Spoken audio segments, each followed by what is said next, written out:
Hey guys, welcome to Comfy Cozy Up. So you guys know this year I read quite a lot of historical fiction.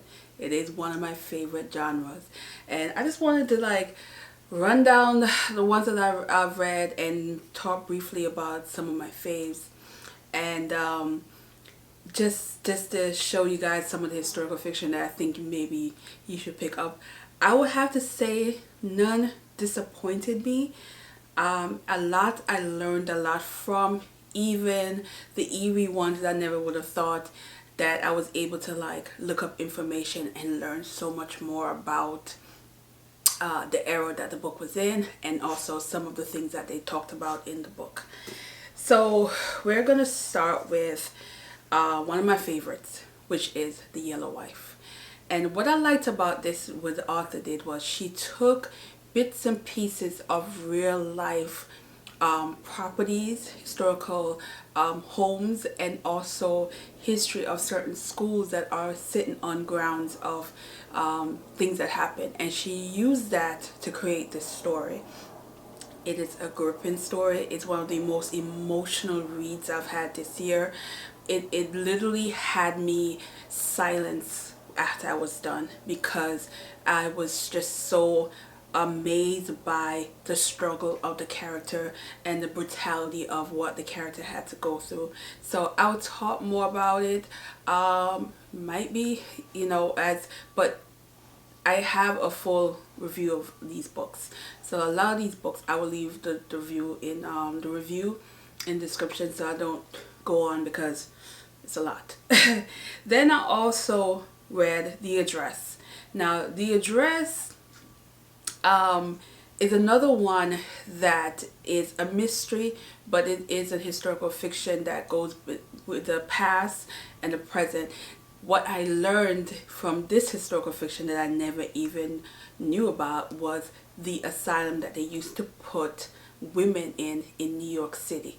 It was actually real. So the author took real life events of this asylum that was in New York, where they used to wrongfully imprison, I'm calling in prison, women that they thought was crazy, and put them in this institution, and how the case in real life was brought because an undercover reporter was in there and reported the mistreatment and all the negative things that was happening in it. I actually Googled it and realized, wow, this actually was for real. And to think that if you were a woman and you were experiencing postpartum depression, you would have been thrown in that it's a prison. That's what I'm going to call it, a prison. You would have been thrown in that institution for that mental distress that you were experiencing. Yeah, learn something from that one. Then we have Wild Women in the Blues, another one of my favorite, and this one, of course, Chicago 1925. The Black Gangsters. You don't hear about those. You hear about mostly the Italians, but you don't hear about those. And then to know that Louis Armstrong used to play and be in circles with some of them. That was interesting. So I was really intertwined in this one so much that I think I rave about this book all year. It is one of my favorite books this year. And this one I just thought was like, yeah, you definitely learn some things. And then of course I went and Googled. You learn about Capone in this, and I Googled so many other things in this because I was just so intrigued by the storyline. Then also you have Pow. Now Pow is a Caribbean book. Now what I learned that I thought was interesting, because the author, she is Jamaican, but she is from Chinese heritage, that you learn more about the immigration from China to Jamaica and some of the early things that were happening culturally, why a lot of Chinese left and came to Jamaica, also the experience early on and their thought process on certain things. So the story wasn't about that, but the author dropped those historical things in the book that you kind of get an insight to the cultural of Jamaican Chinese, and it's essentially the Jamaicans. I'm calling Jamaican Chinese, but they're Jamaican, but their heritage of China. So I thought that was interesting in the story, and I love that we have Caribbean books that focus on different cultural, because especially in Jamaica, our motto is out of many one, so there's different mixing pot going on. So this was interesting, and also it was pre-independence. We were talking before the 60s in Jamaica, so that was also a nice tale of certain things from my grandmother era that was interesting in this one. Then you have The Sweetness of Water. Now this one, it felt like a movie. It still feels like a movie when I think about it. And this one I liked because of how it talks about the early emancipation time, the early free slaves, and having nothing and trying to still survive and get to the north. And it's a nice tale in that aspect, and I thought it was interesting, and I really appreciate that part of the story. I mean, it's a lot more going on, but like I said, I'll leave the review so you can check it out. Then we have China Room. Now this one is an Indian culture, and I thought this was an interesting read. One of my favorite that I thought should have made the short list, but you know, other people had other plans. And this one is in the 1920s, and of the cultural thing with women, which was quite interesting. Not surprising so much, but was interesting. Then we have Island Queen, and this had to be the deepest historical fiction that I've read, because it went back to the 1700s in the Caribbean, a time period that we don't read a lot of, we don't know a lot of. And this book really took you on a journey between islands. So you got bits and pieces of different islands and different things, different political things that was happening, as far as you know, relationship with England, and you know, all that stuff. There was so much going on in this book that I was just like, like, you know, soaking it in, researching more, because this book was based on a true character. This character is a real life person that this book is based on. So there's a lot of historical content that is actual facts in this. Yeah, Abby walking. That click sound you hear, that's Abby. So I thought this was another one where I'm like, ooh, I'm learning something, and I'm soaking in what I'm learning, and it makes me even go, I literally went and was looking up so much of these things, and realized how much of this book actually was facts. Then we have What Passes as Love, and this is another one that took a real life character and was inspired by a real life character, and I like that the author did that. But it talked about passing in a way that in a more I don't even what's the word I want to use, because a lot of time in passing books you often hear about the person passing and kind of like forgetting about their side, the other side of them. In this, you don't get that. She's fully aware of what she is, and the opportunity was not planned, but it happened. And the struggle, and how she used the privilege that she had of passing, and how it helped someone else. But the only thing about this book is, like, when it ends, there's that moment when you wanted more. You wanted more, and that's the only problem I had with this book. I wanted more. Alright, so then we have The Great Circle, the women aviators. Yeah, I literally, after I was done, went and did some research on women aviator of the early years, the pioneers, for different reasons. Either they're first to fly alone, first to fly a certain distance, and there's first to fly a certain kind of plane. And I did an entire reel about it. So if you've been on my Instagram, you saw the reel I did on Great Circle. This book really gave you bits and pieces of the pioneers and how the author used those to inspire a story that was amazing. This was a really good historical fiction. Highly recommend it. Then The Fortune Man. This is another one that was on the Booker's finalist, and a lot of people did not realize it was actually based on a true story. The main character, the names, most other names were kept, and I decided to just look it up after I was done realizing, oh wow, it is actually a true story. The main character, the entire case and everything. What she did was his thoughts. We don't know his thoughts. So she made up his thoughts of what he might be thinking and used that. And that's how the book became a fiction. But everything else did happen. And you learn a lot. And I like that she was able to do that and give you somewhat humanize him because he was wrongfully accused. And to give him a thoughts and maybe, you know, give him something his family could look to and other people can realize how he was a real person and didn't deserve what he went through. Then The Love Song of W.E.B. Du Bois. Now, we know this one was a history lesson in the making. Oh. Abby, baby. What's wrong, mama? Go to bed. Go to bed. I'm almost done. I guess I'm disturbing her.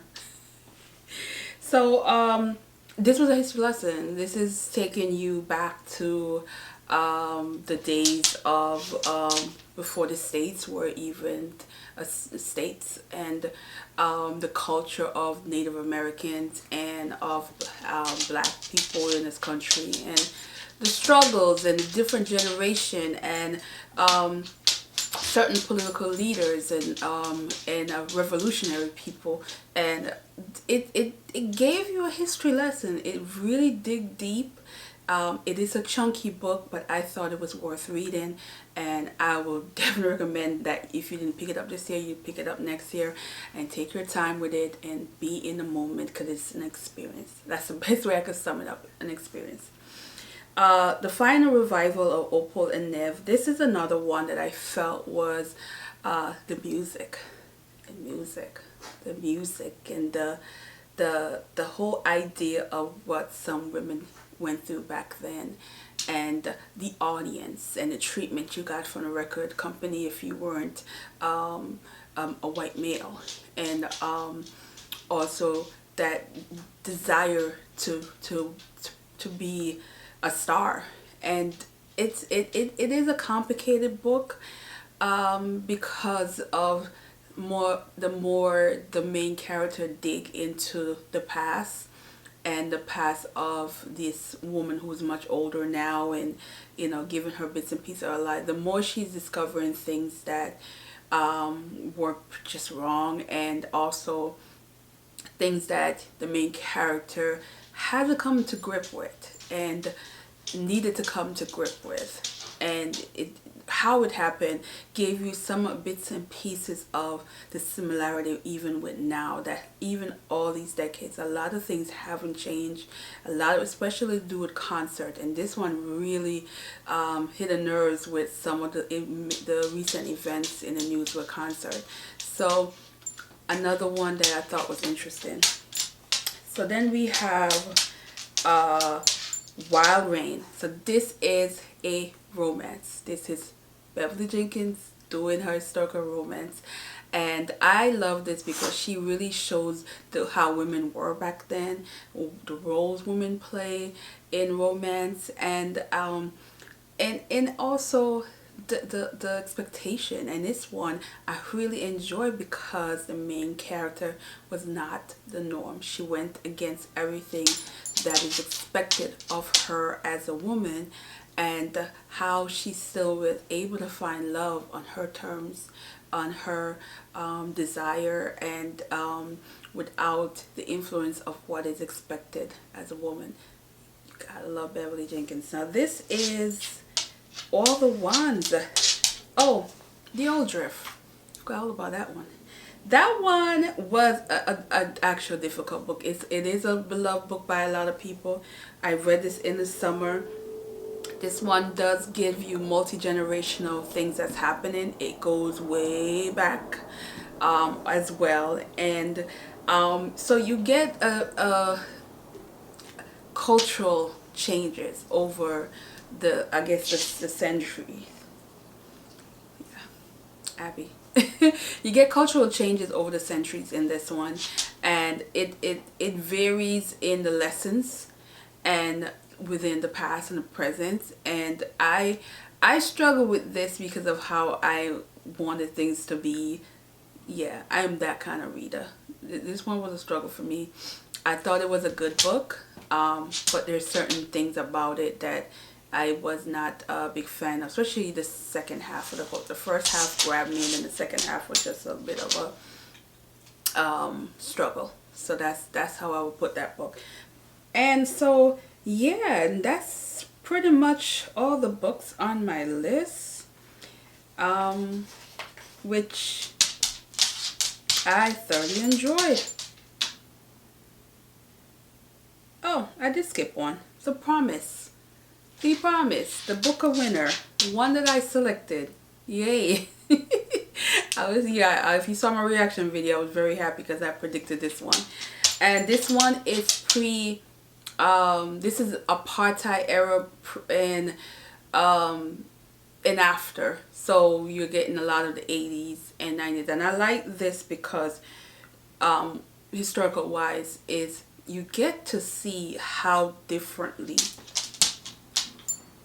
people who are of privilege was living during the apartheid era, where it was just, it happened. It was, okay, it's apartheid, but it didn't affect them in a way that you would think.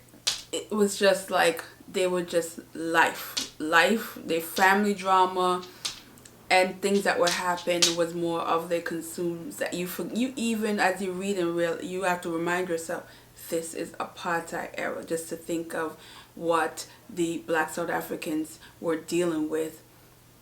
And then these people are I thought that part of the story was really interesting.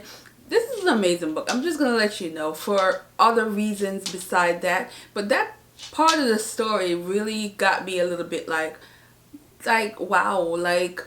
But then you have to think about it. Even America, you think of the South and the segregation, that there are a lot of white people that life was life, like they were just living their life. And you know, while the black folks were struggling and going through so much, and it was just, life goes on. Like it's just being far removed from what was happening. That's like far removed from what was happening. And then it was interesting, that part. I think sometimes when I think of that book, I really, but I'm puzzled by that part of the story and people's reaction to just, and then it just makes you think. I could really go on and on about that book, about that situation, but I reviewed that book too. I will leave it, but it's amazing stories. It is amazing stories. It's got to do with death, and yeah, the beeping still continues, guys. These people need to come fix it. Anyway, so I'm gonna end this here because I feel like I am blabbing, and I am still finishing this. Now this can be considered historical because the person is much older now, talking about their childhood, but it's really not. It's more of a coming of age story, and an older character telling her life growing up as a child. I'm enjoying this. I'm almost done, and I'm gonna finish this today. And yeah, so thanks for watching, guys, and yeah, I will see you tomorrow. Yes, these videos are getting less and less. I have, what do I have, 4 more to go? Yeah, and yeah, some more tops, and see you tomorrow. Bye.